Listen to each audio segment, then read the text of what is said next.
Hello everyone, welcome to নাভাস English school. আজকে আমরা দেখব প্রিপোজিশন অফ লোকেশন। একটা লোকেশনের আগে কিভাবে প্রিপোজিশনগুলো বসে সেই জিনিসটা আমরা আজকে ক্লিয়ার করব।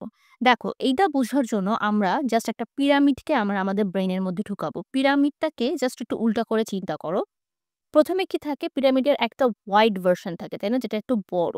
তারপর আস্তে আস্তে এটা কিন্তু ন্যারো হতে শুরু করে, আর একটু যখন মিডিয়াম ভার্সনে চলে আসে তখন সেটা ছোট হয়ে গেল। তারপর আরো স্পেসিফিক হয়ে এই জায়গাটুকু দেখো আরো ন্যারো হয়ে আসছে, তাই না? এক্সাম্পল দিলে ক্লিয়ার হবে। আগে একটু আমরা ছবিটাকে ব্রেইনে ঢুকাই। এই যে সবচেয়ে বড় যে জায়গাটা, সেখানে আমরা কি ইউজ করছি? ইন ইউজ করছি। যখন আরেকটু মিডিয়াম হয়ে গেল, আরেকটু যখন আমরা ভিতরের দিকে গেলাম, তখন কি হচ্ছে? অন। আরো স্পেসিফিক হয়ে যাওয়ার পরে সেখানে আসতেছে অ্যাট। এক্সাম্পল দেখো, এই যে বড় জায়গাটা, ঠিক আছে, এই জায়গাটায় আমরা কি ইউজ করছি? ইন ইউজ করছি। কিভাবে? এরিয়া। এরিয়ার ক্ষেত্রে আমরা ইন ইউজ করব। কজ একটা এরিয়া অনেক বড় থাকে। ঠিক আছে? আমরা কিন্তু এই যে বড় জায়গাগুলো, লার্জ যে স্পেস গুলো, সেই জায়গাগুলোতে আমরা ইন ইউজ করছি। এরিয়া কি হতে পারে? ইট ক্যান বি আম একদম বড় এরিয়াতে আমরা চলে যাই, ওয়ার্ল্ড। তাই না? In world. একটা কন্টিনেন্ট হতে পারে, এশিয়া কন্টিনেন্টটা ধরো north America.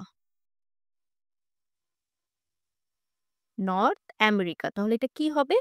In north America. একটা কান্ট্রি, ইউএসএ। স্টেট ধরো ক্যালিফোর্নিয়া। City Los Angeles. এই যে দেখো, এই জায়গাগুলোর আগে আমরা কি ইউজ করছি? ইন ইউজ করছি। কজ আমি যদি এখন বলি যে আমি ওয়ার্ল্ডে থাকি, স্বাভাবিক তুমি কিন্তু কখনোই আমার অ্যাড্রেসটা বের করতে পারবা না। আমি যদি তোমাকে বলে দেই যে আমি আমেরিকাতে থাকি, তারপরও তুমি আমার অ্যাড্রেসটা বের করতে পারবা না। কজ এই জায়গাগুলো অনেক লার্জ, তাই না? এই সব জায়গায় আমরা ইন ইউজ করছি। কিন্তু যদি আমি আরেকটু স্পেসিফিক হয়ে আরো ন্যারো করে ফেলি আমার অ্যাড্রেসটাকে, যেমন ধরো স্ট্রিট, আমি যদি বলি জেকে স্ট্রিট, হাইওয়ে হতে পারে ধরো রুট 77, হাইওয়ে নাম্বার এটা, ফ্লোর, গ্রাউন্ড ফ্লোর। দেখো, আগে আমি যে অ্যাড্রেসগুলা দিচ্ছিলাম বা আমি যে লোকেশনগুলা বলতেছিলাম সেগুলো আরো ওয়াইড ছিল। তার তুলনায় এখন তুমি এট লিস্ট জানো যে হ্যাঁ, আমি জেকে স্ট্রিটে থাকি বা আমি রুট 77 হাইওয়ের আশেপাশে থাকি, বা তুমি জানো যে আমি গ্রাউন্ড ফ্লোরে থাকি। কিন্তু গ্রাউন্ড ফ্লোরেও অনেকগুলো ফ্ল্যাট আছে। কোন ফ্ল্যাটে আমি থাকি তুমি জানো না। আর একটু ন্যারো হয়ে গেলাম। তো এই জায়গাগুলোতে আমরা কি ইউজ করব? On. On JK street, on route 77, on ground floor. আরো স্পেসিফিক যদি হয়ে আসি, ধরো আমি একটা অ্যাড্রেস তোমাকে এখন বললাম যে স্ট্রিট তো আমি বলেছি, এখন আমি বললাম 28 জেকে স্ট্রিট, মানে জেকে স্ট্রিটের 28 নাম্বার বাসাটা আমার। আরো স্পেসিফিক হয়ে গিয়েছি, সেই ক্ষেত্রে কি আসবে? At 28 JK street. বা আমি একদম স্পেসিফিকলি কোন একটা প্লেসের কথা বলে দিলাম যে I am at airport, I am at airport. So তুমি স্পেসিফিকলি জানো যে আমি এখন এই মুহূর্তে এয়ারপোর্টে অবস্থান করছি। এখন দেখো কিভাবে জিনিসটা ন্যারো হলো। আমি ওয়ার্ল্ডে থাকি, আমার কন্টিনেন্ট হচ্ছে নর্থ আমেরিকা, আমি ইউএস এর ক্যালিফোর্নিয়া স্টেটের লস অ্যাঞ্জেলেস সিটিতে থাকি, জেকে স্ট্রিটে থাকি। জেকে স্ট্রিটে আমার হাউস নাম্বারটা কত? 28 জেকে স্ট্রিট। দেখেছো কিভাবে ন্যারো ডাউন হচ্ছে জিনিসটা?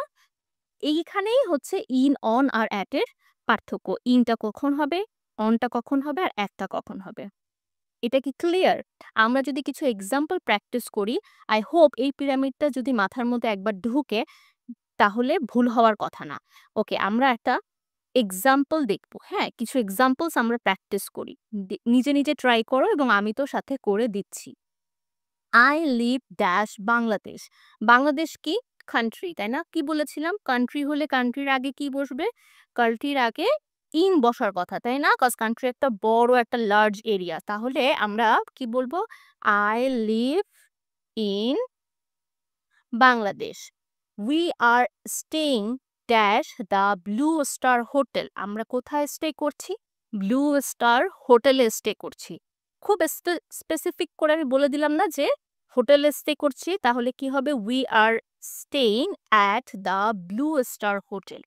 Robin lives dash 375 Queen street. আমি স্পেসিফিকলি একটা নাম্বার দিয়ে স্ট্রিটের ইয়াটা বলে দিলাম। তাহলে এটা এখানে কি হবে? এখানেও অ্যাট হবে। Robin lives at 375 Queen street dash London. In London, কজ কান্ট্রির আগে কি হয়? ইন হয়। একটা মলের অ্যাড্রেস দেওয়া দেখো। The mall is dash Jasimuddin road, তাই না? একটা স্ট্রিট বলে দিচ্ছি, তাহলে স্ট্রিটের আগে কি আসবে? On. The mall is on Jasimuddin road. Maya works dash আড়ং, স্পেসিফিক করে আমি একটা লোকেশনের জায়গা বলে দিলাম যে সে আড়ং এ কাজ করে, তাহলে কি হবে? অ্যাট মায়া ওয়ার্কস অ্যাট আড়ং। কিন্তু এই আড়ংটা কোথায়? ইন উত্তরা, ইন উত্তরা, তাই না? আচ্ছা, he must be dash home, খুব স্পেসিফিক করে আমি বলছি যে সে বাড়িতেই আছে, খুব স্পেসিফিক, তাহলে অ্যাট। তারপর দেখো, there are many beautiful places dash the world, world বলেছিলাম তাই না, যে বিশাল একটা এরিয়া, তাহলে এখানে কি ইউজ হবে আমাদের? In. There are many beautiful places in the world. He is dash the third floor of the building, ওই বিল্ডিং এর থার্ড ফ্লোরেও আছে। ফ্লোর, ফ্লোর বুঝাতে আমরা কি ইউজ করি? কোন প্রিপোজিশন আসে আমাদের? On. He is on the third floor of the building. Clear? আরেকবার দেখি। I live in Bangladesh. We are staying at the Blue Star Hotel. Robin lives at 375 Queen Street in London. The mall is on Joshimuddin Road. Maya works at Arong in Uttara. He must be at home. There are many beautiful places in the world. বা যদি আমরা এখানে এটাও বলতাম, there are many beautiful places dash Bangladesh in Bangladesh, তাই না? Cause এরিয়াটা এখনো বড়। He is on the third floor of the building, সে বিল্ডিং এর থার্ড ফ্লোরে অবস্থান করছে। ক্লিয়ার? পিরামিডটা আমরা আরেকবার দেখি, বড় জায়গাতে আমরা ইন ইউজ করব, দেন আরো ন্যারো হয়ে যখন জিনিসটা মাঝারিতে চলে আসতেছে, মিডিয়াম একটা লোকেশন বুঝাচ্ছে, সেই ক্ষেত্রে আমরা অন ইউজ করছি। দেন খুব স্পেসিফিক যখন হয়ে যাচ্ছে তখন আমরা অ্যাট ইউজ করছি। এটাকে বলা হয় পিরামিড অফ প্রিপোজিশন। হোপ তোমাদের বুঝতে কোনো সন্দেহ নাই। সো নেক্সট ক্লাসে আবার দেখা হবে। Don't forget to like and subscribe.